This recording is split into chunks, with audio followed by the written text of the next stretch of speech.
Just tell me what you want. You want money? I got money. I want you to remember Marianne DeRosa before you die. I don't know what you're talking about. Don't you remember? Yeah, I remember.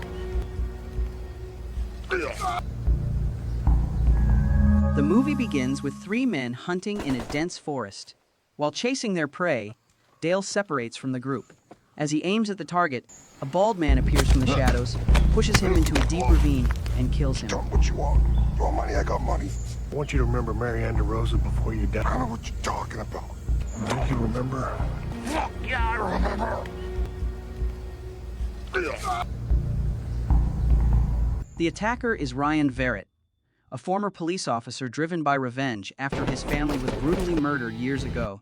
Dale had been one of the men involved in the murders. After killing him, Ryan headed to a small town called Hope. The town was controlled by a violent motorcycle gang that even the sheriff was too afraid to confront. But Ryan wasn't intimidated. He had a mission. On his way into town, he stopped at a gas station to get supplies and asked where he could spend the night. Regular. Have a place to stay around here? Yeah, there's a motel down the street. Name's Kirby. Barrett. Ask for Darcy at the motel. Thanks. The innkeeper, Kirby, told Ryan about the town's only motel, which was run by a young woman named Darcy. Because most people stayed away from Hope due to its dangerous reputation, the motel rarely had any guests. So when Darcy saw Ryan arrive, she was surprised that someone would willingly come to such a place. Ryan, calm and focused, made it clear he had something important to do. At the same time, FBI agent Frank and his team were actively searching for Dale, a known murderer and rapist. While the agents were talking, another team member arrived with urgent news Dale had been found dead. The story then shifted to a flashback from Ryan's past, showing the moment that changed his life. Back when he was still a police officer, Ryan was at a party with family and friends. Suddenly, a gang of criminals burst in and opened fire on everyone. The attack was brutal, and many people were killed, including Ryan's entire family. The attack had been planned by Drake Santiago, the gang's ruthless leader, who wanted revenge on the police officers who had once put him in prison. Fueled by hatred, Drake targeted the officers and their families. Ryan was one of his intended victims, but survived the ambush, even after being shot. In the present, as Ryan drove through town, he noticed a group of motorcycles parked outside a building, a clear warning that danger was near. A biker stormed out of the building, angry at a nearby dog that kept barking at him. Furious, he pulled out a gun to shoot it.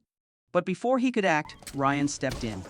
Calm and fast, he disarmed the biker and beat him down, sending a strong warning. The noise from the fight quickly drew the attention of the other gang members inside. The gang members rushed outside, including their leader, Drake Santiago. Drake didn't recognize Ryan, which wasn't surprising given how many people he had killed over the years. Even though Ryan had just beaten one of his men, Drake decided to ignore it for the moment. We're gonna have to continue this conversation later. You just gonna text me? Or you want me to wait here?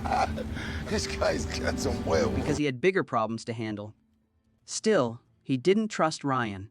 Quietly, he told his younger brother, Rexo, to follow the strange bald man. The next morning, Rexo returned with bad news. A local club owner had refused to pay the gang's usual protection fees. Angry, Drake decided to handle it himself. He challenged the club owner to a one-round boxing match, promising that if the man won, he wouldn't have to pay again. Though older, Drake was still powerful and easily defeated the large club owner in the match. But instead of beating him further, he let the man live, knowing fear was more useful than death. Drake understood that keeping people afraid meant steady money. His gang didn't just rely on protection fees, they also ran meth labs and were involved in other illegal activities across the area. Despite managing his growing criminal empire, Drake remained cautious, especially about Ryan. That evening, Rexo went to Darcy's motel, trying to confirm if a bald man named Ryan was staying there. A new guy staying here. Big guy. What's his name? I don't know his name. Y'all alone here? What do you want, Rex? When Darcy refused to answer, Rexo grew furious and began threatening her. But Ryan overheard everything from inside. Without hesitation, he stepped in and acted decisively. Ryan quickly and forcefully took Rexo down. Darcy, clearly alarmed, What are you gonna do with him? He's Drake Salgado's brother. You can't touch him. I'll try not to get any on me. warned him that Rexo was no ordinary thug, he was Drake's younger brother. Hurting him would almost certainly trigger retaliation from the gang. But Ryan didn't hesitate. I swear to you, I didn't hit her. That's a lie. That's not why I'm here. I know why you're here, man. My brother, man. He brought Rexo to the gang's drug lab, tied him to a car, and sent it crashing straight into the center of the facility. The explosion destroyed the entire drug lab, with flames swallowing everything, including Rexo. Ryan walked away, satisfied that his plan had worked. Soon after, Drake and his gang arrived. They rushed toward the burning wreckage, but were too late to save anything. When they discovered Rexo's body, Drake was filled with rage knowing his brother was dead. Just after the explosion, the sheriff and his deputy showed up to investigate. They found Drake's gang still at the scene. Sensing trouble, the sheriff prepared himself. Drake, furious over his brother's death, walked straight up to him and issued a deadly warning. He made it clear that if the sheriff ever got in the gang's way, his entire family would be killed. Overwhelmed by fear, the sheriff said nothing. The sheriff started to form a desperate plan. He thought that if he let the gang continue their crimes without interference, it might stop more violence from spreading through the town. The next day, Ryan made his move. He targeted one of the gang's trucks that was carrying meth to another city. He followed the vehicle quietly, then deflated one of its tires without being seen, forcing the driver to stop and get out. As soon as the driver stepped out, Ryan acted fast. He slammed the man's head against the truck door, knocking him out. Then, without hesitation, he set off an explosion, destroying the truck in a ball of fire. One of the gang members saw the blast and rushed to tell Drake. When Drake found out the truck had been carrying a large load of meth, he was furious. He knew the explosion had just cost him a lot of money. Driven by revenge, Drake became focused on finding out who destroyed the truck. He quickly started to suspect Ryan. To get answers, he told his men to bring Kirby to the gang's hideout. Once there, Drake pressured Kirby to help him investigate Ryan and learn who he really was. If Ryan was responsible for the explosion, Drake was ready to kill him without a second thought. Scared and with no other choice, Kirby agreed to do what Drake asked. That same day, he began looking into Ryan's past. He started by searching Ryan's car, which was parked near the motel, hoping to find any useful information. But while he was checking the vehicle, Ryan suddenly showed up and caught him. Trying to stay calm, Kirby quickly invited Ryan to his house nearby, pretending it was just for a casual drink. Ryan was sharp and didn't fall for the act. As soon as they reached Kirby's house, he demanded to know why Kirby had been looking through his car. Feeling the pressure, Kirby admitted that Drake had told him to investigate. But before they could say more, the sound of a motorcycle outside cut them off. It was Crab, one of Drake's men who had come to confront Ryan. The fight ended quickly. Even though Crab was strong, Ryan defeated him with ease. But instead of killing him, Ryan decided to let him go. At the same time, Drake continued digging into Ryan's past. In a conversation with the police chief, he discovered something important. Ryan was a former police officer who had quit the force after his family was brutally killed. Drake was grateful for the new information and gave the police chief some money in return. That night, while Kirby was asleep, Drake and his men quietly approached his house. When Drake found out that Kirby hadn't learned anything useful about Ryan, he became enraged. As punishment, he ordered Crab to deal with Kirby. The next morning, Ryan found Kirby dead. After realizing that Drake's gang had killed Kirby, Ryan moved quickly.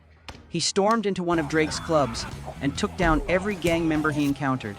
He captured Crab, stuffed him into his car trunk, and killed him without hesitation. Later, he dumped Crab's body in front of the gang's headquarters as a warning.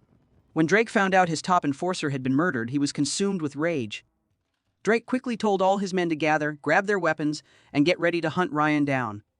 That night at the inn, Darcy heard strange sounds outside and jumped up, grabbing her gun to defend herself.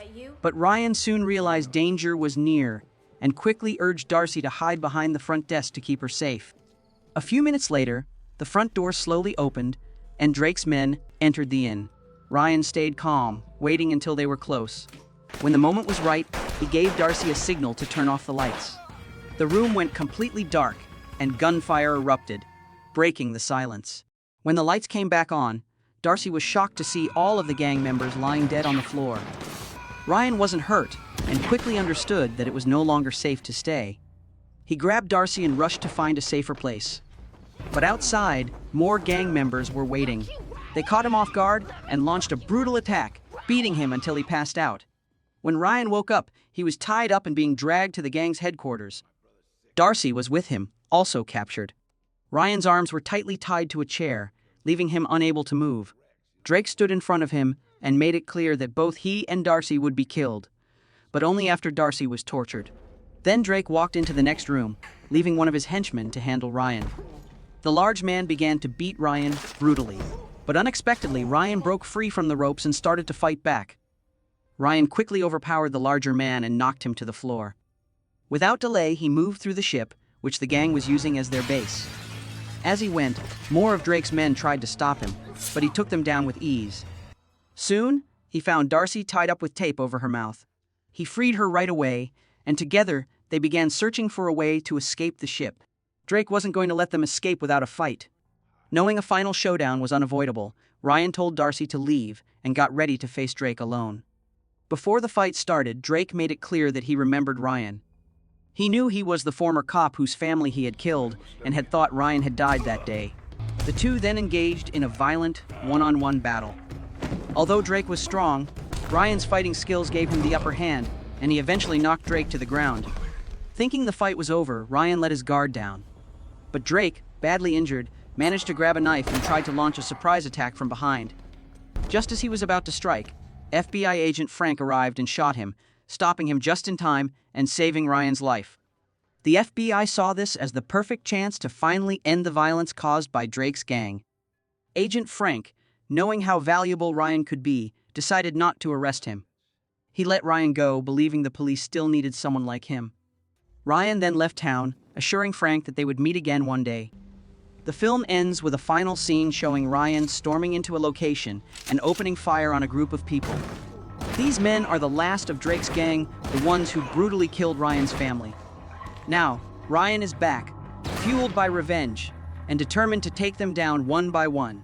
The message is clear: if you plan to destroy a dangerous gang, it helps to be a former cop with a personal score to settle and a talent for making explosions part of your signature.